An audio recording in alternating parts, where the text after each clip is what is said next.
মায়ের পড়ে যাওয়ার ফলে একটা ডিপ গ্লুটিয়াল সিনড্রোম হয়েছে, সেই ডিপ গ্লুটিয়াল সিনড্রোম থেকে সায়াটিক নার্ভটা কোথাও না কোথাও একটা চাপ খেয়েছে। তো আমরা আজকে মাকে সেই ট্রিটমেন্টই দেব।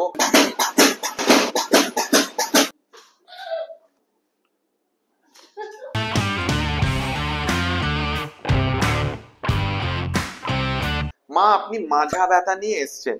মাজা ব্যথাটা শুরু হলো কত বছর আগে বা কত মাস আগের কথা? 2-3 মাস আগে। 2-3 মাস আগে হয়েছে। তো কিভাবে শুরু হলো? অ্যাক্সিডেন্ট হয়েছিল, পড়ে গেছি। অ্যাক্সিডেন্ট হয়েছিল, কিভাবে পড়ে গিয়েছিলেন? ডান দিকে পড়ে গেছি। ডান পাশ ফিরে মানে এইভাবে? কি কি থেকে পড়ে গিয়েছিলেন? স্কুটি থেকে। স্কুটি থেকে পড়ে গিয়েছিলেন। যখন পড়ে গিয়েছিলেন তারপরে কোথায় কোথায় ব্যথা লেগেছিল আপনার? হাতে, হাঁটুতে। হাতে, হাঁটুতে। তখন কিন্তু এটা শুরু হয়নি। তার কতদিন, অ্যাক্সিডেন্টের কতদিন পর থেকে মাজার ব্যথাটা শুরু হয়? 1.5 মাস পর থেকে। 1.5 মাস। এই যে 1.5 মাস হলো মা, তারপরে কিভাবে কোথা থেকে ব্যথাটা শুরু হয়েছে সেটা দেখান। কতটা নামছে নিচে? পুরো গোড়ালি অবধি। তাহলে মাঝার এখান থেকে একদম গোড়ালি অবধি পুরো ব্যথাটা ছিল। মা, এই তো 2-3 দিন আগে যে আমার কাছে এসেছিলেন কনসালটেন্সি, তখন 10-এ কত ব্যথা ছিল? 10-এ 10 নিয়ে ব্যথা নিয়ে এসেছিলেন। এই কষ্টতে দৈনন্দিন জীবনে কি অসুবিধা হচ্ছে? খুব কষ্ট, আমি ঘুমাতে পারি না, কাজ করতে পারি না, কিছুই করতে পারি না, হাঁটা চলাটুকু করতে পারি না। আচ্ছা, পায়ে ভর দিয়ে দাঁড়াতে পারি না। আচ্ছা আচ্ছা। তাতে তখন কি মনে হয় ব্যথাটা এরকম নেমে যাচ্ছে আর কি? হ্যাঁ, মানে সেই হিসাবে একদম টেনে ব্যথা করে। টেনে ব্যথা করে, তখন হাঁটতে গেলেও টানটা পড়ে এদিকে। তো দর্শক বন্ধুরা, আপনারা বুঝতে পারছেন যে মায়ের পড়ে যাওয়ার ফলে একটা ডিপ গ্লুটিয়াল সিনড্রোম হয়েছে, সেই ডিপ গ্লুটিয়াল সিনড্রোম থেকে সায়াটিক নার্ভটা কোথাও না কোথাও একটা চাপ খেয়েছে।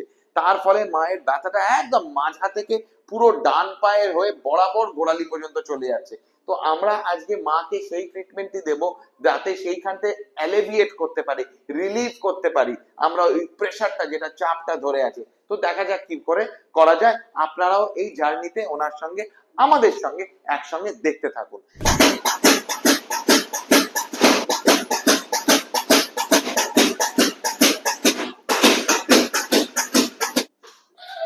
লুজ, আরেকবার।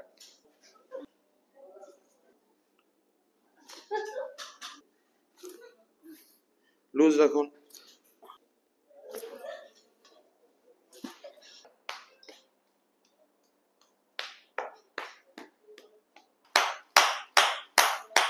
Very good. মাথা নিচে।